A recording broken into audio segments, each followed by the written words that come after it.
Okay students, அப்போ fourth lesson title யாராவது சொல்லுங்க பார்ப்போம். Fourth lesson title electromagnetic induction and alternating current. Yes, electromagnetic induction and alternative current. இப்போ electromagnetic இண்டக்ஷனாக நம்மளுக்கு ஒரு ஐடியா இருக்கும். What is electromagnetic induction? ஃப்ளக்ஸை சேஞ்ச் பண்ணும்போது கரண்ட் ப்ரொடியூஸ் ஆகும். எஸ், மேண்டி ஃப்ளக்ஸை சேஞ்ச் பண்ணால் கரண்ட் ப்ரொடியூஸ் ஆகும் அப்படிங்கிறத நம்ம சொல்லியிருந்தோம். அந்த ஒரு வார்த்தையை வச்சு தான் என்ன பண்ணுறாங்க, இப்போ நம்ம வேர்ல்டு ஃபுல்லாகவே கரண்ட்டை ப்ரொடியூஸ் பண்ணியிருக்காங்க. மேண்டி ஃப்ளக்ஸை சேஞ்ச் பண்ணால் கரண்ட்டு ப்ரொடியூஸ் ஆகும். ஓகேவா? ஸோ அந்த ஃபோர்த் லெசனுக்கு நேர் ஆப்போசிட் நம்ம இந்த லெசன் வரப்போகுது. சரி, இந்த லெசனை பார்க்குறப்போ ஒரு கோட் சொல்லியிருக்காங்க. ஆல்பர்ட் ஐன்ஸ்டைன், நம்மளுக்கு தெரியும், ஐக்கியூ அதிகமாக உள்ள சயின்டிஸ்ட் அவர் தான். அவர் ஒரு விஷயம் சொன்னால் கரெக்டாக தானேப்பா இருக்கும். அவர் என்ன சொல்லியிருக்கா பாருங்கள், இந்த கோட்டை பாருங்கள். அதை பார்க்கும்போது இந்த லெசனோட ஐடியா புரிஞ்சிடும் நம்மளுக்கு. One scientific epoch ended and other began with James Clerk Maxwell அப்படின்னு அவர் சொல்லியிருக்கார். யார்? Albert Einstein. இந்த கோட்டில் எதாவது புரியுதுங்களா? One scientific epoch ended. எபோக்னா ஒரு ரிவால்யூஷன் மாதிரி எடுத்துங்க. ஒரு ரிவால்யூஷன் முடிஞ்சு போச்சு. And other began with James Clerk மேக்ஸ்வெல்னு சொல்லியிருக்காரு. அதான் நம்ம ஃபோர்த் லெசன் பார்த்தோம்ல, அதுவே ஒரு பெரிய விஷயம். அதை கண்டுபிடிச்சதுக்கப்புறம் தான் டெக்னாலஜியில் பெரிய டெவலப்மெண்ட் இருந்துச்சுங்கிறாங்க. ஏன்னா கரண்ட்டை ஈஸியாக ப்ரொடியூஸ் பண்ணோம். புதுசாக டிவைஸ் ரிசர்ச்சு நிறையா போச்சு. அதனால் எலக்ட்ரோமேட்டிக் இண்டக்ஷனுங்கிறதே ஒரு பெரிய விஷயந்தான். அது முடிஞ்சிருச்சு. அதாவது சகாப்தம்னு சொல்லுவாங்களே, ஒரு சகாப்தம் முடிஞ்சு, ஒரு புரட்சி முடிஞ்சு அடுத்த ஒரு புரட்சியை யார் ஆரம்பிச்சிருக்குன்னா ஜேம்ஸ் கிளார்க் மேக்ஸ்வெல். அவர் தான் இந்த லெசனில் இன்வால்வ் ஆகுறாரு. 1 மினிட்டா.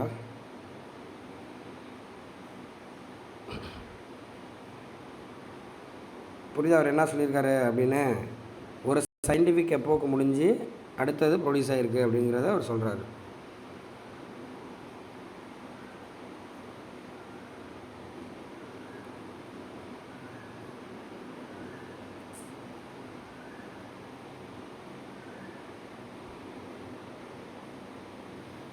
அப்போ அந்த ஜேம்ஸ் கிளார்க் மேக்ஸ்வெல் என்ன சார் பண்ணார் அப்படிங்கிற ஒரு கொஸ்டின். ஏன்னா நம்ம 4ஆம் லெசனில் பார்த்த அதை தாண்டி ஒரு ஏதோ பண்ணியிருக்காரு. யார்? மேக்ஸ்வெல். ஸோ அவர் என்ன பண்ணாருங்கிறத அந்த லெசனில் பார்க்க போகிறோம். அவர் ஒன்றும் பண்ணல, எலக்ட்ரோமேட்டிக் வேவ்ஸுங்கிறத கண்டுபிடிச்சார். Electro magnetic waves. ஸோ இது எப்படி சார் கண்டுபிடிச்சாங்க எலக்ட்ரோமேட்டிக்ஸுங்கிறத அப்படிங்கிற கேட்டிங்கன்னா, இப்போ வித்தவுட் லைட்டு, சன்லைட்டு சொல்கிறோம்ல, லைட்டுன்னு பொதுவாகவே லைட்டுன்னு வச்சுப்போம். லைட்டுன்னு இல்லாமல் இந்த உலகத்தில் எதுவுமே கிடையாது. ஸோ லைட்டுஸுங்கிறது இன்னெவிட்டபிள். இப்போ பாருங்கள், இப்போ நம்ம வீட்டில் இருக்கோம், இருட்டாக இருக்கோம், எப்படி உட்காந்துக்க முடியும்? லைட்டு வேணும்ல, வெளிச்சம் வேணும். இப்போ நம்ம பயாலஜிக்கலே படிக்கிறோம், அந்த ஃபுட்டு தயாரிக்கிற ப்ராசஸ் இருக்குல்ல, அங்கேயும் சன்லைட்டு தேவைப்படுது. சன்லைட் இல்லாட்டி நம்மளுக்கு என்ன கிடைக்காது? சோறு கூட கிடைக்காது. புரியுதுங்களா? சன்லைட் இருந்தால் தானே நம்ம என்ன பண்ண முடியும்? அந்த இது பிளான்ட்ஸ்லாம் வளரும், நம்மளுக்கு கிடைக்கும் எல்லாமே. ஸோ அப்போ லைட்டுங்கிறது இம்பார்ட்டண்ட் அப்படிங்கிறது தெரியும். ஸோ அப்போ லைட் ஃப்ரம் த சன் ஒரு எனர்ஜியாக இருக்குது. யாருக்கு? ஹியூமன் பீயிங்கும். ஸோ அப்போ சன்லைட் இல்லாமல் ஹியூமனாலையும் வாழ முடியாது அப்படிங்கிறாங்க இந்த பிளானட்டில். அப்போ அந்த லைட்டுங்கிறது ஒரு இம்பார்ட்டண்ட் ரோல் பண்ணுது அப்படிங்கிறது நம்மளுக்கு தெரியுது. அப்போ என்ன கொஸ்டின் ரைஸ் ஆகுதுன்னா, வாட் இஸ் லைட்? பாருங்கள், இப்போ without light we can't see anything. லைட்டுன்னு ஒரு விஷயம் இல்லாட்டி பாருங்கள், இப்போ இருட்டாக இருக்குது பாருங்கள், மழை பெய்கிற மாதிரி இருக்குது, சரியாக தெரியாது. நம்மளுக்கு லைட்டுன்னு ஒரு விஷயம் இல்லாட்டி ஒன்றுமே நடக்காது இந்த உலகத்தில் அப்படிங்கிறாங்க. ஓகேவா? அப்போ லைட்டுனா என்னங்கிற ஒரு கொஸ்டின் ரைஸ் ஆகுது. ஒரு இதாக ஆரம்பிக்கிறாங்க. What is light? லைட்னா என்ன? அது எப்படி உருவாகுது? எங்கேருந்து வருது? அதோட சோர்ஸ் என்ன அப்படிங்கிற ஒரு கொஸ்டின் ரைஸ் ஆகுது. அதுக்கான ஆன்சரை கண்டுபிடிக்க நிறைய சயின்டிஸ்ட் ட்ரை பண்ணுறாங்க. திஸ் இஸ் அ பசில் அப்படின்னு சொல்கிறாங்க. This puzzle make many physicist sleepless until the mid century, 19th century. 19th century இந்த 1800 எண்டுக்கிட்ட சொல்கிறோம்ல, அந்த 1800லலாம் நிறைய சயின்டிஸ்ட்டு தூக்கவே இல்லையா. லைட்னா என்ன, அது எப்படி உருவாக்கலாம், எப்படி டெவலப் பண்ணலாம் அப்படிங்கிறதுல தான் ஐடியாஸ் இருந்துச்சு அவங்களுக்கு. ஸோ லைட்டை பற்றி தான் அனலைஸ் பண்ணிகிட்ருக்காங்க. ஓகேங்களா? அப்போ அதில் தான் ஜெயித்தது யாருன்னு கேட்டிங்கன்னா அந்த ஜேம்ஸ் கிளார்க் மேக்ஸ்வெல். இப்போ நம்ம இது வரைக்கும் என்ன பண்ணியிருக்கோன்னா, ஆப்டிக்ஸ்னு ஒரு பிரான்ச் இருக்குது, எலக்ட்ரோமேட்டிக்ஸம்னு ஒரு பிரான்ச் இருக்குது. இப்போ நம்ம ஃபஸ்ட் வால்யூம் ஃபுல்லாகவே எலக்ட்ரோமேட்டிசம் தான். ஓகேங்களா? நம்ம என்ன பண்ணோம், கரண்ட் அண்ட் மேக்னெட்டை பற்றி படித்தோம். எலக்ட்ரோமேட்டிசம். ஆப்டிக்ஸுங்கிறது லைட்டை பற்றி படிக்கிறது. ஓகேவா? இது ரெண்டும் தனித்தனியாக தான் படிச்சுருந்தாங்க. எப்போ? Earlier to 19th century. அப்புறமா தான் என்ன கண்டுபிடிக்கிறாங்க, ஆப்டிக்ஸும் எலக்ட்ரோமேட்டிக்ஸும் வேறு வேறு கிடையாது, ரெண்டும் ரிலேட்டட். ஒரு ட்வின்ஸ் மாதிரி இமேஜின் பண்ணிங்க. இந்த எலக்ட்ரோமேட்டிசம் தான் லைட்டை ப்ரொடியூஸ் பண்ணுது, ஆப்டிக்ஸாக இருக்குது. இல்லை ஆப்டிக்ஸில் தான் எலக்ட்ரோமேட்டிக் ப்ராப்பர்ட்டி இருக்குது. ஸோ ரெண்டு பேரும் ஒன்றுக்கு ஒன்றுங்கிறத யார் கண்டுபிடிச்சாப்பா, ஜேம்ஸ் கிளார்க் மேக்ஸ்வெல். அவர் தான் என்ன பண்ணிட்டார், அதை தியரிட்டிக்கலாக ப்ரெடிக்ட் பண்ணியிருக்கார். அதனால தான் சயின்டிஸ்ட் அவர் சொல்கிறாரு, இது ஐன்ஸ்டீன் சொல்கிறாரு, ஜேம்ஸ் கிளார்க் மேக்ஸ்வெல் வந்து ஒரு புரட்சியை ஏற்படுத்தியிருக்காரு அப்படின்னு. ஏன்னா நம்ம ரெண்டு பிரான்ச்சே அவர் லிங்க் பண்ணுறாரு, ஆப்டிக்ஸும் எலக்ட்ரோமேட்டிக்ஸும் வேறு வேறு கிடையாது, ரெண்டும் ஒன்று தான்.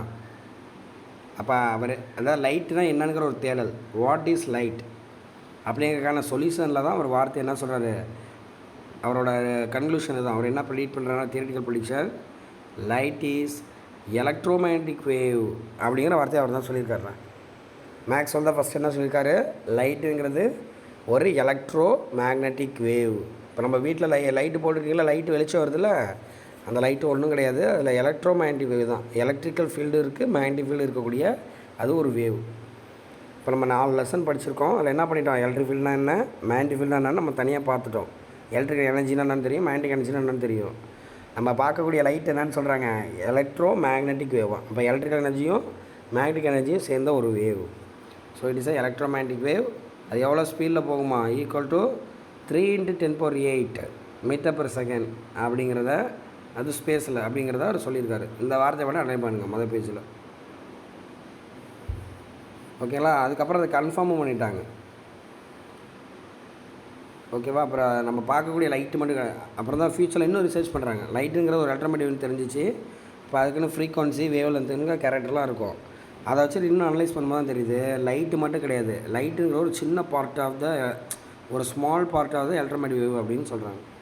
எலக்ட்ரோமேட்டிக் ஸ்பெக்ட்ரம், ஏன்னா நிறையா வேவ்ஸ் இருக்குது, எக்கச்சக்கமான வேவு. அதில் ஒரே ஒரு சின்ன வேவ் தான் யார், நம்ம லைட்டு. ஸோ இப்போ லைட்டுங்கிறத ஆரம்பித்து வாட் இஸ் லைட் அப்படிங்கிறதுக்கு ஆரம்பிக்கும் போது நம்ம கண்டுபிடிச்சது லைட்டுங்கிறது எலக்ட்ரோமேட்டிக் வேவ். லைட்டு மட்டும் கிடையாது, இப்போ உலகத்தில் எத்தனை ஒண்டர்ஸ்மா இருக்குது, ஒண்டர்ஸ்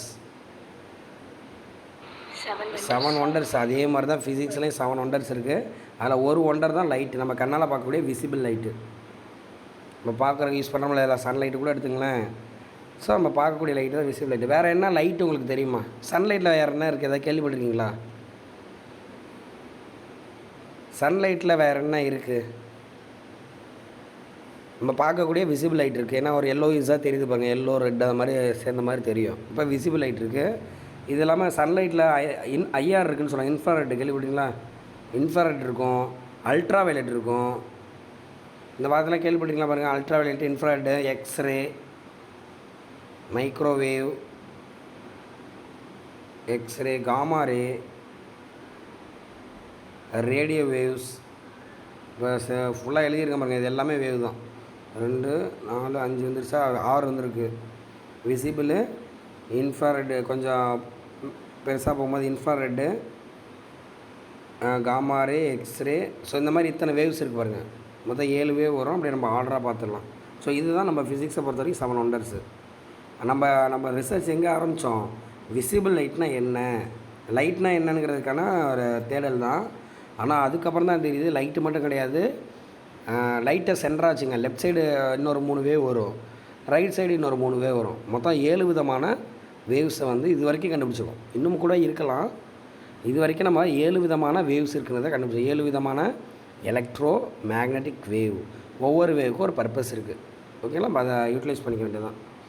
பொதுவாக நம்ம என்ன சொல்கிறோம், எல்லாத்தையும் சேர்த்து எலக்ட்ரோ மேக்னட்டிக் வேவ்னு சொல்கிறோம். ஓகேவா, இது இவரோட ஐடியா என்னன்னு கேட்டிங்கன்னா, மேக்ஸ்வெல் ஸ்ட்ராங்லி பிலீவ்ட் த சிமெட்ரி. இந்த வார்த்தை அண்டர்லைன் பண்ணுமா, கடைசி லைனில் இருக்கு பாருங்கள். சிமெட்ரிங்கிற வார்த்தையை அவர் என்ன பண்ணுறாருன்னா, அவர் ரியலைஸ் பண்ணுறாரு. அதில் ஒரு நம்பிக்கை வச்சுருக்காரு அவர். ஸோ சிமெட்ரிங்கிற ஒன்று இருக்குது அப்படின்னு. வாட் இஸ் சிமெட்ரி, எதாவது மீனிங் தெரியுதா? இந்த வார்த்தைக்கு முன்னாடி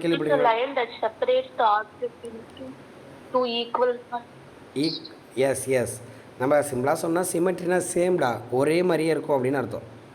சேம். இப்போ பாருங்கள், ட்வின்ஸ் இருக்காங்கன்னா ஒருத்தவங்க மாதிரியே இன்னொருத்தவங்க இருக்காங்களா இல்லையா? இப்போ அப்படி இல்லை, லைஃப்பில் ஒரு ப்ளஸ்ன்னா மைனஸ் ஒன்று இருக்கா இல்லையா? நம்ம எதை எதை பண்ணியிருக்கோமோ அதுக்கு ஈக்குவலாக ஆப்போசிட் ஒன்று இருக்கும். நியூட்டன் தேர்ல அப்படி அப்ளை பண்ணுங்களேன். இன்றைக்கி நல்லாயிருக்கும், நாளைக்கு கொஞ்சம் மோசமாக இருக்கும். இன்றைக்கி மோசமாக இருக்குது, நாளைக்கு சூப்பராக போயிடும். ஓகேங்களா? ஸோ மாறி மாறி தான் இருக்கும். அதான் சிமெட்ரிங்கிறாங்க. ஒரே மாதிரி இருக்கும், ஆப்போசிட்டாக இருக்கும். ஸோ அப்படிங்கிறத அவர் நம்புகிறாரு. இப்போ நம்ம 4th லெசனில் என்ன ஐடியா படித்தோம்? மேக்னெட்டிக் ஃபீல்டை சேஞ்ச் பண்ணால் கரண்ட் ப்ரொடியூஸ் ஆகுதுன்னு சொல்கிறோம். ஓகே, மேக்னெட்டிக் ஃபீல்டு சேஞ்ச் ஆனால் எலக்ட்ரிக் ஃபீல்டு ப்ரொடியூஸ் ஆகுது, ரைட்? அப்போ அந்த எலக்ட்ரிக் ஃபீல்டு திரும்ப சேஞ்ச் பண்ணால் மேக்னெட்டிக் ஃபீல்டு ப்ரொடியூஸ் ஆகுமா அப்படிங்கிற ஒரு கொஸ்டின் ரைஸ் ஆச்சு. அதுக்கான சொல்யூஷன் தான் அவர் என்ன பண்ணியிருக்காரு, கண்டிப்பாக ஆகும். சிமெட்ரின்னு ஒன்று இருக்குது. நேச்சர்னாலே சிமெட்ரி தான். அப்படிங்கும் போது மேக்னெட்டிக் ஃபீல்டை சேஞ்ச் பண்ணால் எலக்ட்ரிக் ஃபீல்டு வரும்போது எலக்ட்ரிக் ஃபீல்டை சேஞ்ச் பண்ணால் மேக்னெட்டிக் ஃபீல்டு வரும்னுங்கிறத அவர் கண்டுபிடிச்சார். ஓகேவா? எங்கே சார் சிமெட்ரி இருக்குது? இந்த காட்டியிருக்காங்க பாருங்க அழகா. ஒரு பட்டர்ஃப்ளையோட இல்லை ஏதோ ஒரு இன்செக்டோட கிராஸ் செக்ஷன் பாருங்கள், இப்படி கட் பண்ணுறோம். இந்த சைடு என்ன பேட்டர்ன் இருக்கோ அதே பேட்டர்ன் தான் இங்கே இருக்குது பாருங்கள். இல்லை ஒரு லீவ் பாருங்கள், பனானா லீஃபு. லெஃப்ட் சைடில் என்ன பேட்டர்ன் இருக்கோ அதே தான் இந்த சைடு இருக்குது. இதே தான் பட்டர்ஃப்ளை இருக்குது பாருங்கள். இதெல்லாம் எவ்வளோ நேச்சர் எவ்வளோ ஒண்டர்ஃபுல்லாக இருக்குது பாருங்கள். ஒரு பட்டர்ஃப்ளையோட சென்டர் எடுத்து பாருங்கள். கட் பண்ணிடக்கூடாது, சும்மா இமேஜின் பண்ணிக்கிறோம். ஸோ இப்படி கட் பண்ணுற மாதிரி பார்த்துங்க. லெஃப்ட் சைடு என்ன பேட்டர்ன் இருக்கோ the same pattern is in right side. So அப்போ அவர் என்ன ஸ்ட்ராங்காக பிலீவ் பண்ணுறாருன்னா, நம்ம நேச்சரில் என்ன இருக்குது, சிமெட்ரிங்கிற ப்ராப்பர்ட்டி இருக்குது. போட்டுருக்காரு பாருங்க, சிமெட்ரி இன் நேச்சர். சிமெட்ரி இருக்குங்கிறத அவர் நம்புகிறாரு. அப்போ தான் அவருக்கு கொஸ்டின் ரைஸ் ஆகுது. மேக்னெட்டிக் ஃபீல்டை சேஞ்ச் பண்ண அந்த பாருங்கள். வென் டைம் வேரிங், இந்த இதெல்லாம் அண்டர் பண்ணிங்க, இதுதான் அவரோட question. When time varying magnetic field producers electric field, why not time varying electric field producers a magnetic field. அதாவது பிலேருந்து இ வருதுன்னு சொல்கிறீங்களே, அப்போ இலேருந்து ஏன் பி வரக்கூடாது அப்படிங்கிற கொஸ்டின் ரைஸ் ஆகுது. அப்படி வருமா அப்படின்னு கேட்டிங்கன்னா வரும். அதை தான் நம்ம என்னென்னு சொல்கிறோம், எலக்ட்ரோ மேக்னெட்டிக் வேவ்னு சொல்கிறோம். அப்போ எலக்ட்ரிக் ஃபீல்டும் மேக்னெட்டிக் ஃபீல்டும் மாறி மாறி ப்ரொடியூஸ் ஆகிட்டே இருந்துச்சுன்னா அது பேர் எலக்ட்ரோமேட்டிக் வேவ். ஓகேங்களா? அதை நம்ம என்ன பண்ணுறாரு, இவர் தியரிட்டிக்கலாக சொல்லியிருக்காரு. அதை எக்ஸ்மெல்லாம் ப்ரூவ் பண்ணிட்டாங்க. யாருன்னு கேட்டிங்கன்னா ஹெட்ஸ் 1888 அந்த இயரில், அதாவது 19th century எண்டிகிட்டு வந்தாங்க பாருங்கள். மிடில் ஸ்டார்டிங்லேருந்து அவங்க ஸ்லீப்லெஸ்ஸாக இருந்தாங்க. மிடில் மேக்ஸ்வெல் கண்டுபிடிச்சார். இவர் அதை ப்ரூஃபே பண்ணிட்டார் ஹெட்ஸு. எஸ், மேக்ஸ்வெல் சொன்னது ரைட்டு தான். இந்த மாதிரி நம்ம என்ன பண்ணலாம், எலக்ட்ரிக் ஃபீல்டை சேஞ்ச் பண்ணாலும் மேக்னெட்டிக் ஃபீல்டு ப்ரொடியூஸ் ஆகும். ஓகேங்களா? அதான் நம்ம தேர்ட் லெசன் கான்செப்ட் தான்டா. தேர்ட் லெசன் சொன்னோமா இல்லையா, கரண்ட் கேரிங் ஒயரை சுற்றி மேக்னெட்டிக் ஃபீல்டு இருக்குன்னு. இவர் என்ன சொல்கிறேன்னா, எலக்ட்ரிக் ஃபீல்டை சேஞ்ச் பண்ணால் மேக்னெட்டிக் ஃபீல்டு வரும்னு சொல்கிறார். அவ்வளோதான். மேக்னெட்டிக் ஃபீல்டை சேஞ்ச் பண்ணால் எலக்ட்ரிக் ஃபீல்டு வரும், எலக்ட்ரிக் ஃபீல்டை சேஞ்ச் பண்ணால் மேக்னெட்டிக் ஃபீல்டு வரும். ரெண்டு பேரும் சண்டை போட்டுகிட்டே இருக்காங்கன்னு வச்சுப்போம். இவங்க அதை சேஞ்ச் பண்ணுறாங்க, அவங்க இதை சேஞ்ச் பண்ணுறாங்க. அப்படியே மாறி மாறி என்ன ஆகுது, எலக்ட்ரோ மேக்னெட்டிக் வேவ்ஸாக நகர்ந்து போய்கிட்டே இருக்கும். அப்படின்னு அவர் சொன்னார். அதை ப்ரூஃபே பண்ணுறாரு ஹெட்ஸு. அதுக்காக அவருக்கு என்ன பண்ணாங்க, நோபல் ப்ரைஸை கொடுத்தாங்க ஹெட்ஸுக்கு. ஓகேங்களா? ரைட். அப்போ எக்ஸ்பெரிமெண்டலி என்ன பண்ணுறாரு, அவர் வெரிஃபை பண்ணுறாரு. இதெல்லாம் வந்து பெரிய டெக்னாலஜியில் ஒரு புரட்சியை ஏற்படுத்தியிருக்கு. ஸோ அந்த எலக்ட்ரோமேட்டிக் வேணும் ஒன்று கண்டுபிடிச்சதுக்கப்புறம் தான் நம்மளுக்கு இன்னும் டெக்னாலஜி ஈஸியாகிடுச்சு. கம்யூனிகேஷன் எல்லாமே சிம்பிள் ஆகிடுச்சு. இப்போ சார் உங்கள்கிட்ட பேசியிருக்கேன், எப்படி பாசிபிள், ஒரு ஆன்லைன் கிளாஸ் எல்லாம் நம்ம ஒரு வேவை ப்ரொடியூஸ் பண்ணுறேன். என் மொபைல்லேருந்து ஒரு வேவ் ப்ரொடியூஸ் ஆகி உங்கள் மொபைலுக்கு வருது. டிவி பார்க்குறோம், இன்டர்நெட் யூஸ் பண்ணுறோம், ரேடியோ கேட்குறோம், எவரிவேர். நீங்கள் என்னெல்லாம் இப்போ எந்த டிவைஸ் யூஸ் பண்ணாலும் அதில் ஒரு சிக்னல் இருக்கும். ஓகேங்களா? அப்போ சிக்னல்லாம் அர்த்தம் எலக்ட்ரோமேக்னெட்டிக் வேவ்ஸு. ஓகேங்களா? இந்த படத்தில் போட்டு காட்டிட்டாங்க பாருங்கள், இந்த மாதிரி டவர் இருக்குது பார்த்தீங்களா, சிக்னல் யூஸ் பண்ணுறோம். இந்த ஃபோன் இருக்குது பாருங்கள், பேசுகிறோம்.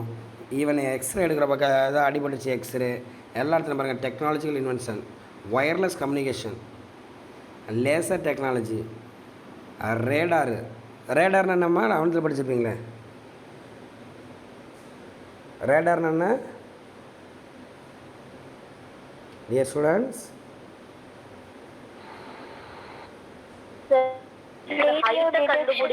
ஒரு ஆப்ஜெக்ட்டோட ஹைட். எஸ், ஒரு டார்கெட் வந்து எந்த டிஸ்டன்ஸில் இருக்குது அப்படின்ட்டு. இப்போ நேவிகேஷன்லாம் தானே யூஸ் பண்ணுறாங்க, ஏர் நேவிகேஷன், சி நேவிகேஷன், இதிலலாம் அந்த ரேடார் யூஸ் பண்ணுறாங்க. ரேடார்னா ரேடியோ வேவ்ஸ், அந்த வார்த்தை வருதா இல்லையா, ரேடியோ டிடெக்ஷன். ரேடியோனா ரேடியோ வேவ்ஸு. அப்போ 7 விதமான வேவ் இருக்குது, 7 கோடி யூஸ் இருக்குது. நம்ம எங்கே வேணாலும் அதை யூஸ் பண்ணிக்கலாம். ஒரு உதாரணத்துக்கு சிம்பிளாக சொல்லணும்னா ஒயர்லெஸ் கம்யூனிகேஷன், அவ்வளோதான். இப்போ தானே எவ்வளோ பாசிபிள், ஒயர்லெஸ் கம்யூனிகேஷன். அப்போ இந்த சிக்னல் தான் இந்த இடத்துல பேசுது. ஸோ அதெல்லாம் சொல்லியிருக்காங்க. இதுக்கெல்லாம் ஒரே ஒரு காரணம் யார், இந்த மேக்ஸ்வெல் தான். பாருங்க, டிஜிட்டல் வேர்ல்டில் இருக்கும், கிரேட் இன்ஃப்ளூயன்ஸாக இருக்குது நம்மளுக்கு. Pastor and effective transfer information. நினச்ச இப்போ அப்பா ஃபாரினில் இருக்கேன்னா உடனே எடுத்து பேசுகிறோம். முன்னெல்லாம் அப்பா வெளிநாடு போயிட்டாங்கன்னா அவங்க வர வரைக்கும் வெயிட் பண்ணோம், 5 வருஷம் 4 வருஷம். ஆனால் இப்போலாம் என்ன பண்ணுறான், உடனே இப்போ நினச்சோம்னா யாருக்கு வேணால் ஃபோனில் பேச முடியும், பேசவும் செய்யலாம், வீடியோ கால் நம்ம பார்த்துக்கலாம். பாருங்கள் எஃபெக்டிவாக இருக்குது பாருங்கள் எல்லாமே. ஸோ ஒன் பேஸ்ட் ஆனதார் இதுக்கு எல்லாமே காரணம் யார், இட் ஒர்க் ஆன் பேசிஸ். எல்லாமே நீ டெக்னாலஜின்னு எதை நினைக்கிறியோ அது எதை பேஸ் பண்ணி தான் இருக்குமா, எலக்ட்ரோமேட்டிக் வேவை பேஸ் பண்ணி தான் இருக்கும். இப்போ டிவி பார்த்துருக்க, டிவி கண்ட்ரோல் பண்ணுறீங்களா ரிமோட்லேருந்து சிக்னல் போகுது, இன்ஃப்ராரெட் சிக்னலு. நீ என்ன யூஸ் பண்ணாலுமா நீங்கள் இந்த எலக்ட்ரோமேட்டிக் வேவ் இல்லாமல் உங்களால் சர்வேவே பண்ண முடியாது இந்த உலகத்தில். ஸோ அந்தளவுக்கு இதோட இன்ஃப்ளூயன்ஸ் இருக்குது. இப்போ ஒன்றும் இல்லை, திடீர்னு கீழே வந்துடும், அடிபட்டுச்சு, போன் ஃப்ராக்சர் ஆகுது, போனோன்னே என்ன தான் பண்ணுவாங்க ஹாஸ்பிட்டலில், எக்ஸ்ரே எடுங்கன்னு சொல்லுவாங்க. இப்போ எக்ஸ்ரேங்கிறது ஒரு எலக்ட்ரோமேட்டிக் வேவ் தான். அப்போ இப்போ வசிக்குது, சமைக்க போகிறீங்க, மைக்ரோவேவ் ஓவன், அப்போ மைக்ரோவேவ்னு நாங்கள் யூஸ் பண்ணுறோம். ஸோ மாதிரி பிளண்டி ஆஃப் அப்ளிகேஷன்ஸ். ஓகே, அது லேசரு ரேடாரு நிறையா சொல்லியிருக்காங்க, அது எல்லாமே தான் இதில் பார்க்க போகிறோம். ஓகேவா, எலக்ட்ரோமேட்டிக் வேவ்ஸ் அப்படின்னு ஒன்று இல்லாட்டி டெக்னாலஜினா ஒன்றுமே இல்லை அப்படிங்கிறத நம்ம எடுத்துக்கிறோம். அதுக்கு தான் அவர் யார், இந்த ஐன்ஸ்டீன் சொல்லியிருக்கார் கோட்ஸு, ஒரு எப்போக்கு முடிஞ்சு அடுத்த எப்போக்கை மேக்ஸ்வெல் ஆரம்பிச்சு விட்டார். ஏன்னா எலக்ட்ரோமேட்டிக் இண்டக்ஷனே ஒரு பெரிய விஷயம், அதோட அப்ளிகேஷனாக நீங்கள் எடுத்துங்க. எலக்ட்ரோமேட்டிக் இண்டக்ஷனுங்கிறது ஒரு தியரி, அதோட அப்ளிகேஷன் தான் யார், எலக்ட்ரோமேட்டிக் வேவ்ஸு அப்படிங்கிறத நம்ம இமேஜின் பண்ணிக்க வேண்டியதான். ஓகேவா, ரைட். இது வரைக்கும் ஒரு ஐடியா புரிஞ்சிருச்சா இப்போ எதை பற்றி பார்க்க போகிறோம் அப்படின்ட்டு?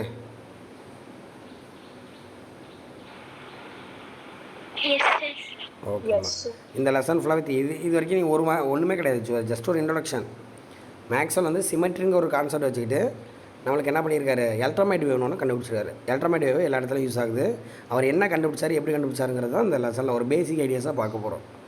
பார்த்துட்டு அதோட யூஸஸ்லாம் கொஞ்சம் பார்த்தோம்னா இந்த லெசனே முடிஞ்ச பட்சமா இந்த 5ஆம் லெசன் நீங்கள் படிக்க போகிறது மொத்தமே 5 பேஜ் தான். ஒரு 5 கொஸ்டின் தான் நீ படிக்க போகிற. 5 கொஸ்டின் 5 பேஜ். இது லெசனில் வேறு எதுவுமே கிடையாது. ஓகேங்களா, ஜஸ்ட்டு பார்த்துட்டா போதும். சரி, இப்போ இந்த மேக்ஸ்வெல் எப்படி சார் அந்த இதை கண்டுபிடிச்சார், இந்த சிமெட்ரின்னு சொன்னோம்ல, அந்த டேர்மை யூஸ் பண்ணிவிட்டு இவர் ஒரு கரண்ட்டை கண்டுபிடிக்கிறாரு. யார், மேக்ஸ்வெல் ஒரு கரண்ட்டை கண்டுபிடிக்கிறாரு. அது பேர் என்ன கேட்டால் displacement current.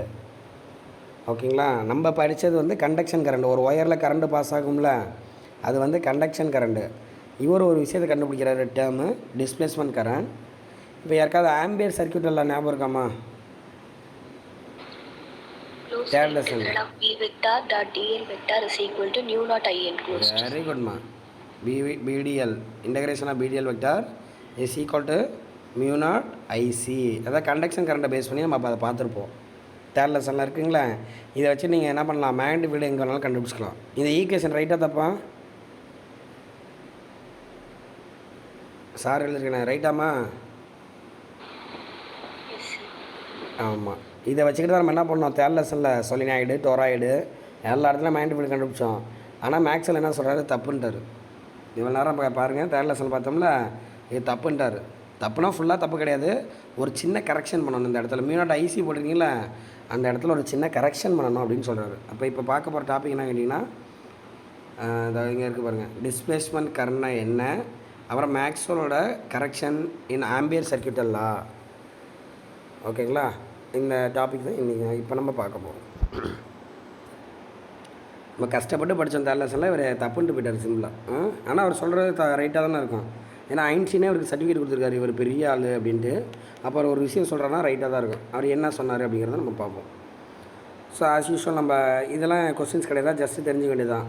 Induced magnetic field, அதாவது டைம் வேரி மேக்னெட்டிக் ஃபீல்டு ஏதாவது ப்ரொடியூஸ் பண்ணோம், கரண்ட்டை ப்ரொடியூஸ் பண்ணோம்.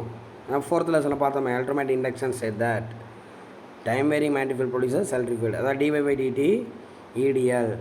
இந்த பை பிக் பதிலாக நம்ம என்ன பண்ணலாம், BDN போடலாமா, அதுதான் இந்த ஈக்குவேஷன்.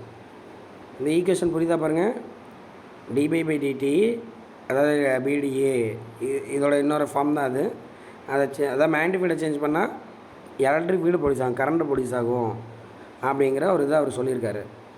இப்போ அவரே என்ன சொல்கிறாரு, சிமெண்ட்னு ஒரு ப்ராப்பர்ட்டி இருக்குல்ல, ஸோ மேக்னெட்டிக் ஃபீல்டை சேஞ்ச் பண்ணால் கரண்ட்டு ப்ரொடியூஸ் ஆகும்னு சொல்கிறீங்களே, அப்போ அப்படியே ஆப்போசிட்டாக திங்க் பண்ணுங்கள். ஓகேவா, அது எப்படி சொல்கிறது, சிமெட்ரிக்கலாக எப்படி கூட திங்க் பண்ணி பார்க்குறீங்க. தமிழில் சொல்லுவாங்களா ஒரு வார்த்தை, மாற்றி யோசி. ஸோ அப்படியே ஆப்போசிட்டாக திங்க் பண்ணி பாருங்கள். அப்போ இதை சேஞ்ச் பண்ணால் இது ப்ரொடியூஸ் ஆகுமா அப்படிங்கிற ஒரு கொஸ்டின். அப்போ அதையும் ஒரு ஈக்குவேஷனாக எழுதி கட்டுறாரு. இந்த பாருங்கள், அந்த ஈக்குவேஷன் இந்த ஈக்குவேஷன் தான் சரி தான். அங்கே மேக்னெட்டிக் ஃப்ளக்ஸை போட்டு இங்கே கரண்ட்டை போட்டிருப்போம், இங்கே என்ன பண்ணுறோம், எலக்ட்ரிக் ஃப்ளக்ஸை போட்டு இங்கே கரண்ட்டை போட்டுருக்காங்க. பாருங்க ஃபார் சிமெட்ரி கன்சிடரேஷன் மேக்ஸ்வெல் என்ன ஷோ பண்ணார், change in electric field also producers a magnetic field. அந்த ஈக்குவேஷன் இந்த ஈக்குவேஷன் வித்தியாசத்தை பாருங்கள் உங்கள் புக்கில் எடுத்து 5.1 5.2. ஓகேவா? அப்போ நம்ம என்ன கன்க்ளூட் பண்ணுறோம் அந்த இடத்துலேருந்து, time varying electric field, time varying electric flux producers a magnetic field அப்படிங்கிறத இது பண்ணுறோம். இது வந்து மேக்ஸ்வெல் லா ஆஃப் இண்டக்ஷன். இதெல்லாம் எக்ஸாம்ஸில் கேட்க மாட்டாங்க, ஜஸ்ட்டு தெரிஞ்சு வச்சுங்க. ஓகேவா? அப்போ இது என்ன பண்ணுது, ஒரு க்ளோஸ் லூப்பில் மேக்னெட்டிக் ஃபீல்டை சேஞ்ச் பண்ணால் அங்கே என்ன ஆகும், எலக்ட்ரிக் ஃபீல்டு இன்டியூஸ் ஆகும், எலக்ட்ரிக் ஃபீல்டை சேஞ்ச் பண்ணால் மேக்னெட்டிக் ஃப்ளக்ஸ் இன்டியூஸ் ஆகும் அப்படிங்கிறத சொல்கிறது. So the symmetry between electric and magnetic field gives a explanation to electromagnetic waves such as a radio gamma wave அப்படின்னு சொல்கிறாங்க. அவ்வளோதான்டா, சிம்பிளாக சொன்னதே தான் இப்போ திருப்பி சொல்கிறோம். நம்ம 2 பேர் இருக்காங்க, மேக்னெட்டிக் ஃபீல்டு எலக்ட்ரிக் ஃபீல்டு. இவங்களை கொடுப்பாங்க, இவங்க கொடுப்பாங்க. அப்படியே 2 பேரும் என்ன பண்ணுறாங்க, மாறி மாறி ஒரு பிளேஸில் இருந்துகிட்டே இருப்பாங்க. இவங்க பேர் தான் எலக்ட்ரோமேட்டிக் வேவ் அப்படின்னு சொல்கிறோம். சரிங்களா? இப்போ டிஸ்பிளேஸ்மெண்ட் கரண்ட் அப்படிங்கிறதுனா என்ன சார்? இது வந்து ஒரு 5 மார்க்டா. மேக்ஸ்வெல் என்ன அதை கரெக்ஷன் பண்ணார், டிஸ்பிளேஸ்மெண்ட் கரண்ட் என்ன, it is a very important 5 mark. இந்த லெசனில் 3 கொஸ்டின் தான், 3 5 மார்க் தான் இருக்குது. அதில் ஃபஸ்ட்டு 5 மார்க் இது. நீங்கள் முதல் லெசன் 3 லெசன்லாம் 10 5 மார்க் படிப்பீங்க, இதில் 3 5 மார்க் தான். அப்போ இதை அசால்ட்டாக எழுதிட்டு போயிடலாம் நீங்கள். ஆனால் என்ன கொஞ்சம் தியரிஸாக இருக்கும், பரவாயில்ல. இந்த கொஸ்டின்ஸ்லாம் ஒன்லி டெரிவேஷன் தான், அப்படியே நம்ம அதை பார்த்துருவோம். ஓகே சார், இப்போ நம்ம பார்க்க போகிறது முக்கியமான 5 மார்க்கு. டிஸ்பிளேஸ்மெண்ட் கரண்ட்னா என்ன அப்படிங்கிற ஒரு டாப்பிக் இன்ட்ரடியூஸ் பண்ணுறாரு அவர். நம்ம இது வரைக்கும் பார்த்ததெல்லாம் கண்டக்ஷன் கரண்ட்டு, ஒரு ஒயரில் கண்டக்ட் ஆகக்கூடிய கரண்ட்டு. இப்போ நம்ம பார்க்க போகிறது டிஸ்பிளேஸ்மெண்ட் கரண்ட், நகரக்கூடிய கரண்ட்டு. ஒரு பிளேஸ்லேருந்து இன்னொரு பிளேஸுக்கு ஒயர் இல்லாமல் நகரப்போகுது. ஓகேவா? ஸோ அப்படி போகக்கூடிய ஒரு கரண்ட் டிஸ்பிளேஸ்மெண்ட் கரண்ட் என்ன. அப்புறம் மேக்ஸ்வெலோட கரெக்ஷன், இது 2 சேர்த்து ஒரு 5 மார்க் தான். அது ஒரே டாபிக் தான். மேக்ஸ்வெல் கரெக்ஷன், அவர் என்ன கரெக்ட் பண்ணார், அதாவது ஆம்பியர் சர்க்கிளாக அவர் சரி பண்ணியிருக்காரு. ஓகேங்களா? ரைட்.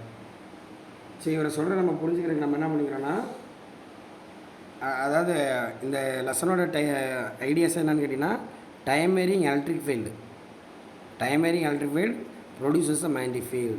அதாவது எலக்ட்ரிக் ஃபீல்டுன்னு சொன்னால் எலக்ட்ரிக் ஃப்ளக்ஸ்ன்னு சொல்லலாம்.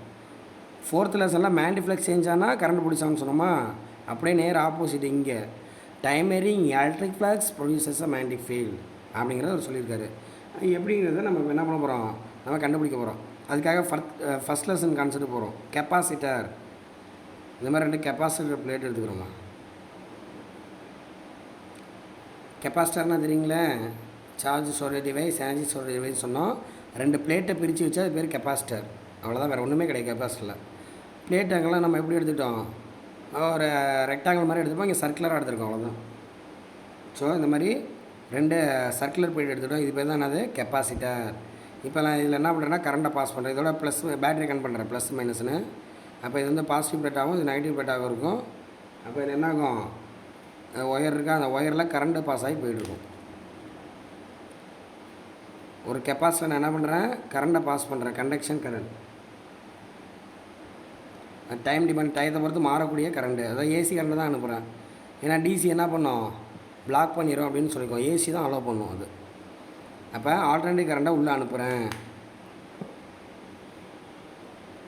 ஏற மார்க் போடக்கூடாது ஆக்சுவலி, ஏன்னா மாறிக்கிட்டே இருக்கும் டேரெக்ஷனு, ஒரு உனக்கு புரியணுங்கிறதுக்காக போட்டிருக்காங்க.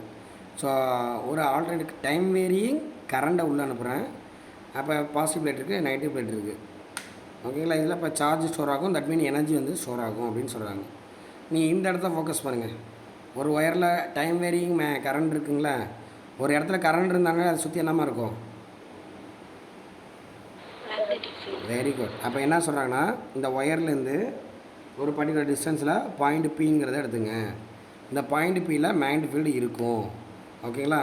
அப்போ அந்த பாயிண்ட் பியில் எவ்வளோ மேக்னெட்டிக் ஃபீல்டு கண்டுபிடிக்கணும். அப்போ எப்படி கண்டுபிடிக்கலாம், ஏதாவது ஐடியா இருக்கா? ஒரு ஒயரை சுற்றி உள்ள மேக்னெட்டிக் ஃபீல்டு எப்படி கண்டுபிடிப்பீங்க?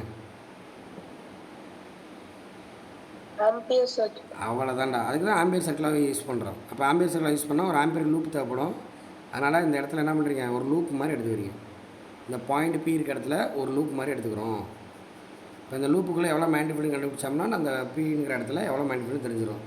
அப்போ ஆம்பியர் சர்க்கிள் என்ன சொல்லுது, ஆம்பியர் சர்க்கிள் என்ன சொல்லுது, close integral of BDL vector that is equal to mu naught IC அப்படின்னு சொல்லுது. இது ஈக்குவேஷன் 1ன்னு வச்சுக்கோங்க. இது வந்து ஆம்பியர் சொல்லியிருக்காரு. இந்த மாதிரி ஒரு கெப்பாசிட்டர் ஒயரில் இவ்வளோ மேண்டிஃபீல்டு இருக்கும், ஒரு ஒயரை சுற்றி இவ்வளோ மேண்டிஃபீல்டு இருக்குன்னு அவர் சொல்கிறாரு. ஓகேவா? இப்போ நம்ம மேக்ஸ்வெல் ஒரு கொஸ்டின் கேட்குறாரு, யாருக்கு ஆன்சர் தெரியும்னு பார்ப்போம். இப்போ நீங்கள் என்ன பண்ணுறீங்கன்னா, இந்த முன்னாடி எடுத்துக்கிட்ட சர்ஃபேஸு S1 எடுத்துங்க. இப்போ நான் என்ன பண்ணுறேன்னா அதே டயக்ராம் திருப்பி போடுறேன். இப்போ மேக்ஸ்வெல் ஒரு கொஸ்டின் கேட்குறாரு ஆம்பியர்கிட்ட. நீ சொன்னதெல்லாம் ரைட்டு தான்ப்பா, BDL equal to mu naught IC right தான், இது ப்ளஸ்ன்னு எடுத்துப்போம், மைனஸ்ன்னு எடுத்துப்போம், இங்கே கரண்ட்லாம் பாஸ் ஆகுது. நான் இப்போ என்ன பண்ணுறேன் அப்படின்னு கேட்டிங்கன்னா, இந்த ஏரியா இருக்குல்ல S1, இந்த ஏரியாவை அப்படியே எக்ஸ்பேண்ட் பண்ணுறேன். அதாவது பலூன் ஷேப்பில் எக்ஸ்பேண்ட் பண்ணுறேன். பட் ஏரியா வேல்யூ மாறக்கூடாது, ஒரு ஷேப்பு மட்டும்தான் மாறணும். ஓகேவா? அதாவது எப்படி பண்ணுறேன்னா, இது ஊதாத பலூன் இமேஜின் பண்ணிங்க. இப்போ பலூனை ஊதிடுறோம். ஊதுனா எப்படி ஆயிடுதுன்னா இப்படி வந்துடுது.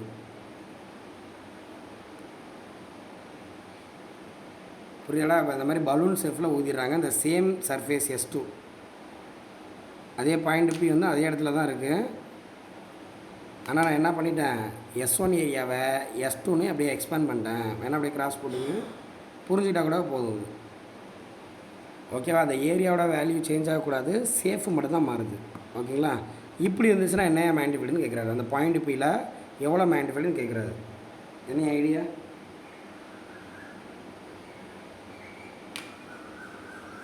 இன்டெகிரேஷன் ஆஃப் BDL என்ன தான் வரணும், அதே ஆன்சர் தானே வரணும், மியூ நாட் IC. அதாவது மியூ நாட் ICனா நம்ம ஐ என்க்ளோஸ்டு சார். ஐ என்க்ளோஸ்டு, அதாவது அந்த சர்ஃபேஸ் வழியால் போகக்கூடிய கரண்ட்டு, கரெக்டுங்களா? Conduction current. அப்போ இதில் ஒயர் டச் ஆகிருக்கு பாருங்கள், அந்த ஒயர் அந்த சர்ஃபேஸில் ஒயர் டச் ஆகிருக்கு, அதனால் இந்த கரண்ட் இன்வால்வ் ஆச்சு. இங்கே எங்கேயாவது ஒயர் டச் ஆகிருக்கா பாருங்கள், அதனால தான் இப்படி ரவுண்டாக எக்ஸ்பேண்ட் பண்ணி போட்டேன்.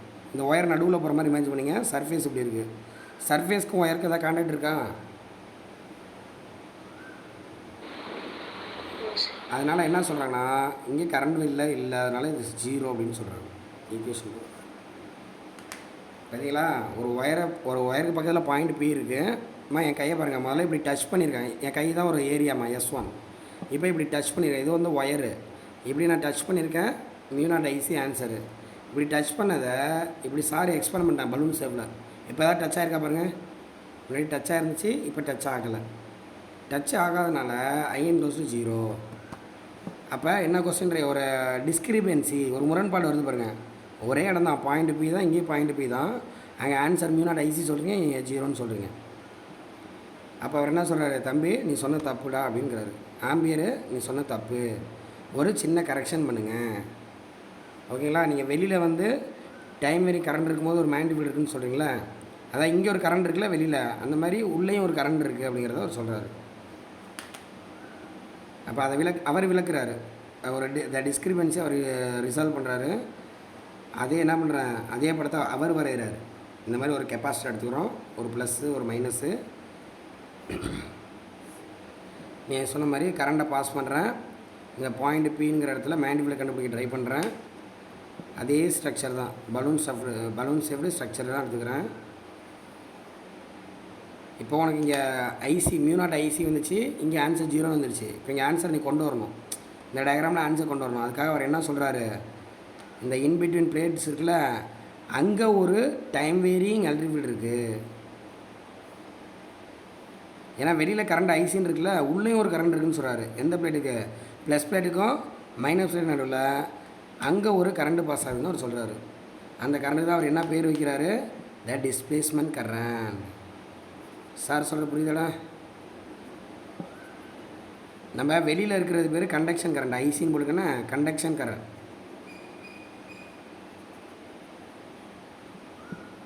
வெளியில் உள்ளது கண்டக்ஷன் கரண்ட்டு, ரெண்டு பிளேட்டுக்கு இன்பிட்டில் உள்ளது டிஸ்பிளேஸ்மெண்ட் கரண்ட். இதுக்கெல்லாம் பார்த்தலாம் இருக்கும், அதுக்கு பார்த்தலாம் கிடையாது. இங்கே வேக்கம் தானே ரெண்டு நடுவில், வேக்கம்லேயே ட்ராவல் ஆகக்கூடிய ஒரு கரண்ட் இருக்குது. கரண்ட்னா என்னது, ஒரு எலக்ட்ரிக் எனர்ஜி தானே. இப்போ நடுவில் ஒரு எனர்ஜி இருக்குது, அந்த எனர்ஜி பேர் தான் என்னது, டிஸ்பிளேஸ்மெண்ட் கரண்ட் அப்படின்னு சொல்கிறாரு. அதையும் அவர் சேர்த்து சொல்கிறார். அப்போ தம்பி நீ சொன்னது தப்பு. அப்போ ஃபார்முலா எப்படி திரும்ப வரும், அவர் மாத்திரா பாருங்க. Integration of BDL = mu naught ICன்னு மட்டும்தான் நீங்கள் சொன்னீங்க. ஆனால் ஐசியோட எதையும் சேர்த்துக்கணும், ஐடியை சேர்த்துக்க சொல்கிறாங்க. சிக்கு அப்புறம் D ஒன்று சேருங்க. மியூ நாட், இதுதான் அவர் பண்ண கரெக்ஷன்மா. இந்த ஈக்குவேஷன் வந்து ரொம்ப முக்கியமான ஈக்குவேஷன். இது வரைக்கும் ஆம்பியர் சர்க்யூட்டில் என்ன சொன்னிச்சு, மியூ நாட் ICன்னு தான் சொன்னிச்சு. இவர் என்ன பண்ணியிருக்காரு, டிஸ்பிளேஸ்மெண்ட் கரண்ட் ஒன்று சேர்த்துட்டாரு. இது எங்கே இருக்கும், ரெண்டு பிளேட்டுக்கு நடுவில் இருக்கும். என்ன ஒரு வித்தியாசம், இதுக்கு ஐஸுங்கிறது கண்டக்ஷன் ஒயரில் இருக்கும், இது ஷாக் அடிக்கும். இந்த எனர்ஜி வந்து ஷாக் அடிக்கும், இது வந்து ஜஸ்ட் என்ன ஆகும், ஷாக்லாம் அடிக்காது. ஒரு எனர்ஜி வந்து ஒரு இடத்துலேருந்து ஒரு இடத்துக்கு ட்ரான்ஸ்ஃபர் ஆகும். அதனால தான் இது டிஸ்பிளேஸ்மெண்ட் கரண்ட் பேர் வச்சுருக்காங்க. வேறு எதுவுமே இங்கே நகராது. இந்த பிளேட்லாம் அங்கே தான் இருக்கும். அங்கேருந்து வேவ் மட்டும் அந்த என்ன ஆகும், கரண்ட் மாதிரி வெளில வரும், ஒரு எனர்ஜி வெளில வரும். அதனால தான் இது டிஸ்பிளேஸ்மெண்ட் கரண்ட் அப்படின்னு சொல்கிறாங்க. ஐடியா புரியுதா மேக்ஸ் என்ன சொல்லியிருக்காருன்னு? ரைட். இப்போ இப்போ இப்போ பாருங்கள், இந்த அந்த சர்ஃபேஸில் டச் ஆகுது பாருங்கள் கரண்ட்டு. இந்த சர்ஃபேஸில் டச் ஆகுது இல்லாமல் இப்போ தான் அது இன்வால்வ் ஆகிறனால நம்மளுக்கு பழையபடி அந்த ஆன்சரே வரும். ஐசி பதிலாக ஐடி வரும், அவ்வளோதான். நீ சப்போஸ் இதை மட்டும் தான் எடுத்துக்கினா ஆன்சர் 0 வந்துடும். நம்ம ப்ளஸ் என்ன பண்ணுறோம், ஐடின்னு ஒன்று இருக்குங்கிறத இந்த இடத்துல நம்ம எடுத்துக்கிறோம். So this is call displacement current. அதாவது டைம் வேரியிங் எலக்ட்ரிக் ஃபீல்டு இல்லை எலக்ட்ரிக் ஃப்ளக்ஸ்ன்னு சொல்லுங்கள். Time varying electric flux is call displacement current. இப்போ டைம் வேரியிங் எலக்ட்ரிக் ஃப்ளக்ஸ் என்ன பண்ணணும், டைம் வேரியிங் எலக்ட்ரிக் ஃப்ளக்ஸ் என்ன பண்ணும், இல்லைடா டைம் வேரி மேக்னெட்டிக் ஃப்ளக்ஸாக கரண்ட்டை ப்ரொடியூஸ் பண்ணும். கரெக்டுங்களா? 4th லெசனில் தானே சொல்லியிருக்கோம், டைம் வேரியிங் மேக்னெட்டிக் ஃப்ளக்ஸ் கரண்ட்டை ப்ரொடியூஸ் பண்ணும். ஆனால் இங்கே உருவாகிறது டைம் வேரியிங் எலக்ட்ரிக் ஃப்ளக்ஸ். ஓகேவா? அப்போ இது என்ன பண்ணுவோம், மேக்னெட்டிக் ஃபீல்டை ப்ரொடியூஸ் பண்ணும். That's all.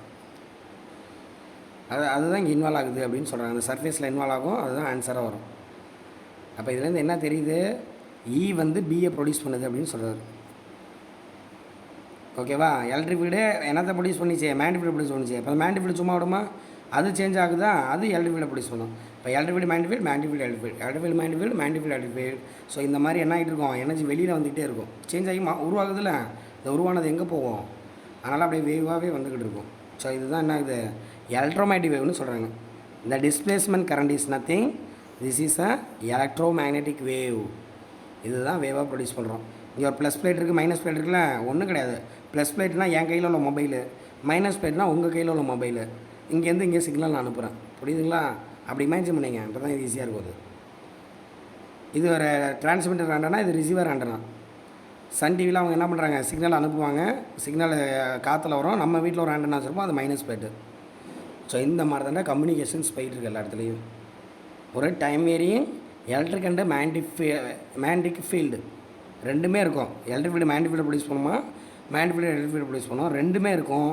இது பேர் தான் எலக்ட்ரோமேக்னெட்டிக் வேவ். இன்னும் அது எலக்ட்ரோமேக்னெட்டிக் வேவ் பற்றி கிளியராக பார்ப்போம். இப்போ வந்து நம்ம மேக்ஸ்வெல் சொன்னது தான் பார்த்துருக்கோம். இதிலே ஒரு ஐடியா கிடச்சிருக்கோம் உங்களுக்கு. ஸோ இந்த மாதிரி சொல்கிறாரு. இருந்தாலும் எல்லாத்துக்குமே ஃபார்முலா இருக்கும்ல, இந்த time varying electric flux electric ஃபீல்டுக்கான ஃபார்முலா முக்கியமாக 2 மார்க் கிடையாது. டிஸ்பிளேஸ்மெண்ட்னா என்ன, பேஜ் நம்பர் 269 இருக்குது பாருங்கள். பிளாக் பண்ணி கொடுத்துருக்காங்கன்னா ரைட் சைடு காலமனில் இருக்குல்ல, முக்கியமான 2 மார்க்கு. நிறையா வாட்டி பப்ளிக் எக்ஸாமில் கேட்டுருக்காங்க. டிஸ்பிளேஸ்மெண்ட் கரண்ட்னா என்ன? It's a current which comes into play in the region which electric field is change with time, இல்லை electric flux change with time. Electric flux டயத்தை பொறுத்து சேஞ்ச் ஆகக்கூடிய இடத்துல உள்ள கரண்ட்டுக்கு பேர் டிஸ்பிளேஸ்மெண்ட் கரண்ட். அதை நோட் பண்ணிங்க. இப்போ நம்ம என்ன பண்ண போகிறோம், இந்த ஐடிக்கான ஃபார்முலா என்ன எழுத போகிறோம். அவன் என்ன சொல்லியிருக்கான், டைம் வேரியிங் எலக்ட்ரிக் ஃப்ளக்ஸ் சொன்னா முதல்ல அப்போ எலக்ட்ரிக் ஃப்ளக்ஸ் கண்டுபிடிங்க. எலக்ட்ரிக் ஃப்ளக்ஸ் ஃபார்முலான்னு ஃபர்ஸ்ட் லெசன்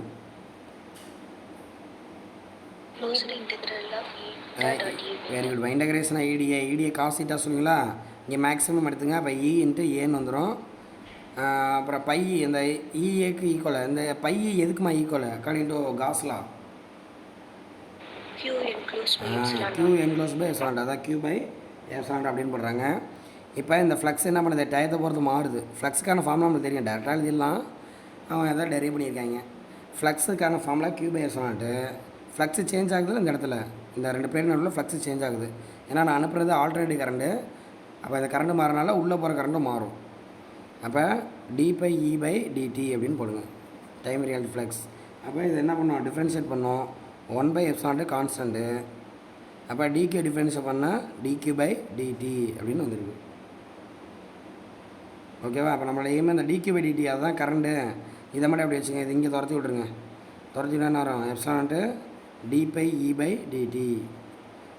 அதை டிக்யூ பை டிடின்னு இருக்குல்ல, இது ஒரு கரண்ட்டு தானே. அந்த கரண்ட்டு தான் நம்ம என்னென்னு சொல்கிறோம், டிஸ்பிளேஸ்மெண்ட் கரண்ட்னு சொல்கிறோம். This is a very important expression. அதாவது displacement current epsilon naught d by E by dt பாருங்கள். இப்போ time varying electric flux produces current. இந்த எப்சலான் கான்ஸ்டன்ட் ஒரு மீடியத்தோட பெர்மிட்டிவிட்டி, வேக்கமோட பெர்மிட்டிவிட்டி, இது கான்ஸ்டன்ட்டு. அப்போ ஃப்ளக்ஸு சேஞ்ச் ஆனால் ஒரு கரண்ட் ப்ரொடியூஸ் ஆகுது, தட் இஸ் கால் டிஸ்பிளேஸ்மென்ட் கரண்ட்னு அவர் கண்டுபிடிச்சார். இவர் தான் அதை கண்டுபிடிச்சிருக்காரு. தியரிட்டிக்கலாக சொல்லியிருக்காரு, அவர் விளக்கலாம் இல்லை, தியரிட்டிக்கலாக இருக்குங்கிறாரு. சிமெட்ரி நேச்சர் வச்சுக்கிட்டு அவர் என்ன சொல்லியிருக்காரு, electric time varying electric flux produces current displacement current அப்படின்னு சொல்லிட்டார். இது வந்து முக்கியமான 1 மார்க்கு டேரெக்டாக கொஸ்டினில் கேட்பாங்க. 1 மார்க் டிஸ்பிளேஸ்மென்ட் கரண்ட்கான எக்ஸ்பிரஷன் என்ன, இல்லை நீங்கள் அந்த 2 மார்க் எழுதும் போது இந்த ஈக்குவேஷனை சேர்த்து எழுதி பழகிருங்க. அப்போ அப்படியே மாற்றிடுமா, ஆம்பியர் சர்க்கிளாக அப்படியே மாற்றுங்க, மியூனாட் ஐசி மியூனாட் ஐடியா அப்படியே மாற்றி எழுதிருங்க, அதுதான் முடியுது. இன்டகிரேஷனாக பிடிஎல் வெக்டார் உள்ளே பெருக்கிறீங்க, மியூனாட் ஐசின்னு ஒரு டைம் வருமா, ப்ளஸ் மியூனாட் ஐடி வரும். ஐடிக்கு பதிலாக என்ன பண்ணலாம், epsilon d by E by d. Very good. Epsilon naught d by E by dt. இதுதான் அந்த அவர் பண்ண ஈக்குவேஷன். இதை தான் அவர் சொன்னார். தம்பி ஆம்பியரு நீ சொன்னது தப்பு, மியூனாட் ஐசி கிடையாது, எக்ஸ்ட்ரா இந்த டேர்ம் வரும், மியூனாட் எப்சிலான்ட்டு டி பை டிடி. இந்த பாருங்கள், மியூனாட் இன்வால்வ் ஆகுது, எப்சிலான் இன்வால்வ் ஆகுது பாருங்கள். இப்போ மேண்டிஃபைடும் இன்வால்வ் ஆகும், எலக்ட்ரிஃபைடும் இன்வால்வ் ஆகும், அப்படி கணக்கு இது. ஓகேவா, ஆக்சுவலி இதுதான் ரைட் அப்படின்னு அவர் என்ன பண்ணுறாரு, ஆம்பியர் சர்க்கிளாவை கரெக்ஷன் பண்ணியிருக்காரு. ஓகேங்களா. ஸோ இது வந்து முக்கியமான 5 மார்க் தான். இந்த பேஜில் இருக்கு பார்த்தீங்களா, இது அப்படியே இதுலேருந்து இந்த கடைசி ஈக்குவேஷன் வரைக்கும் எழுதணும். உங்கள் 269 பக்கம் இந்த இன்ட்ரொடக்ஷன் கொஞ்சம் பெரிய கொஸ்டின் மாதிரி இருக்கா, நம்ம ஷார்டன் பண்ணிக்கலாம், முடிச்சுட்டு சொல்கிறேன். இன்ட்ரொடக்ஷன் ஆரம்பித்து 268 பக்கம் அந்த டிஸ்பிளேஸ் கரண்ட்னா என்ன, இந்த படத்துக்கு மேலே ஆரம்பிக்கிறோம். இதுலேருந்து ஆரம்பித்து கடைசியில் இந்த ஈக்குவேஷன் இருக்கு பாருங்கள், கீழே வரைக்கும் சொல்லணும். ஓகேவா, அது வரைக்கும் சொன்னால் போதும். அது முக்கியமான 5 மார்க் கொஸ்டின். இந்த லெசனில் மொத்தமே 3 கொஸ்டின் தான். அந்த ஃபஸ்ட் கொஸ்டினை தரவாக படிச்சிங்க, ரைட்டுங்களா. அப்புறம் என்ன சொல்கிறாங்கன்னா, இப்போ இந்த டைம் வேரிங் கரண்ட்டு தான் என்ன பண்ணுது, உள்ளே நம்மளுக்கு டிஸ்பிளேஸ்மென்ட் பண்ணுறது. இப்போ ஐசியும் ஐடியும் அண்ணன் தம்பி மாதிரி, ஐசி தான் ஐடியை நம்மளுக்கு சப்போர்ட் பண்ண, ட்வின்ஸ் மாதிரி எடுத்துங்களேன், ஐசி தான் ஐடி எடுப்பாங்க. ஓகேவா. ஸோ அப்போ என்ன சொல்கிறோன்னா, ஐசி வந்து கான்ஸ்டன்ட் வேரி ஆகலைன்னா டைம் வேரிங் எதுவுமே இருக்காது. அப்போ ஐசி கான்ஸ்டன்ட்னா ஐடி 0. நோட் பண்ணிங்கம்மா, ஐசி கான்ஸ்டன்ட்னா ஐடியோட வேல்யூ எவ்வளவு, 0. அந்த 5.6 ஈக்குவேஷனுக்குலாம் அங்கே கீழே கொடுத்துருக்காங்க பாருங்க. ஓகேவா, அப்படிங்கிறத அவங்க எக்ஸ்ட்ரா கன்வே பண்ணியிருக்காங்க. இது வரைக்கும் அந்த ஐடி 0ன்னு சொல்கிறாங்களா, அது வரைக்கும் எழுதுனா போதும்.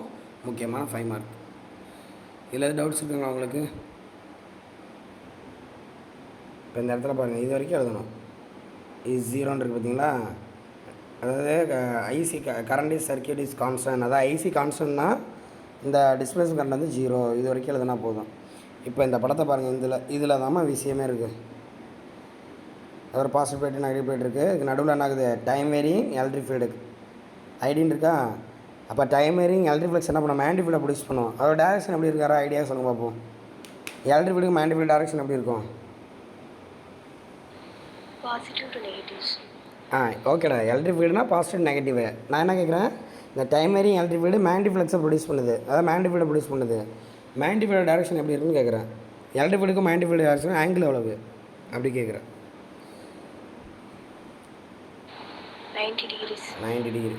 நம்ம தேர்லெஸில் பார்த்த கணக்கு தான்டா. இப்போ தேர்லெஸ் என்ன பண்ணியிருப்போம், கரண்ட்டு பாஸ் ஆகும், இங்கே மேண்டிஃபீல்டு இப்படி பர்பண்டிகுலராக இருக்குன்னு பார்த்துருப்போம். இந்த பீங்கிற பாயிண்டில் மேண்டிஃபீல்டு இப்படி இருக்கும், இந்த இப்படி இருக்குன்னு வச்சுங்க. இப்போ ஆங்கிள் 90 டிகிரி தானே, அதே கான்செப்ட் தான் இங்கே. இந்த பாருங்கள், டைம் வேரியும் கரண்ட் இப்படி பாஸ் ஆகி போயிட்டுருக்கா, டைம் வேரியும் எலக்ட்ரிக் ஃப்ளக்ஸ் இப்படி இருக்குது, மேண்டிஃபீல்டு அப்படியே ஒரு சர்க்கிளாக காட்டிடுறான் பாருங்க, எப்படி ப்ரொடியூஸ் ஆகும். அப்போ எலக்ட்ரிக் ஃபீல்டு மேண்டிஃபீல்டு ஆங்கிள் எவ்வளோமா, ஒன்றுக்கு ஒன்று 90 டிகிரி. அப்போ எலக்ட்ரிக் ஃபீல்டு மேண்டிஃபீல்டு 90 டிகிரி ஆங்கிளில் இருக்கும், திருப்பி திருப்பி ப்ரொடியூஸ் ஆகிட்டே இருக்கும். இலேருந்து பி வரும், பியிலேருந்து இ வரும், டபுள் சைடு இற மாதிரி போடுங்க. நீங்கள் கெமிஸ்ட்ரியில் ரிவர்சபிள் ப்ராசஸ் பார்த்துருப்பீங்களா, 2 சைடுமே நடக்கும்ல, ரியாக்டன்ட் ப்ராடக்ட் ரியாக்டன்ட், அந்த மாதிரி தான் அது.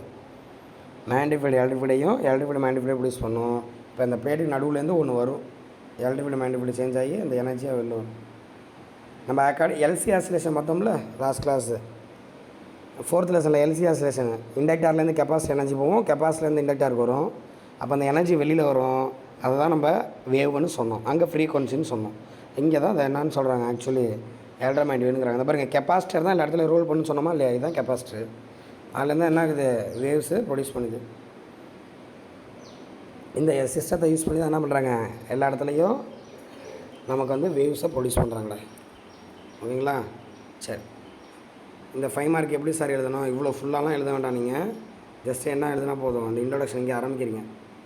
முக்கியமான 5 மார்க் நிறைய வாட்டி கேட்டிருக்காங்க. அதனால் பார்த்தீங்களா, இந்த பப்ளிக் எக்ஸாமில் இதுதான் கேட்டிருந்தாங்க. ஆனால் அடுத்த வாட்டி கேட்க வாய்ப்பு கம்மி தான்.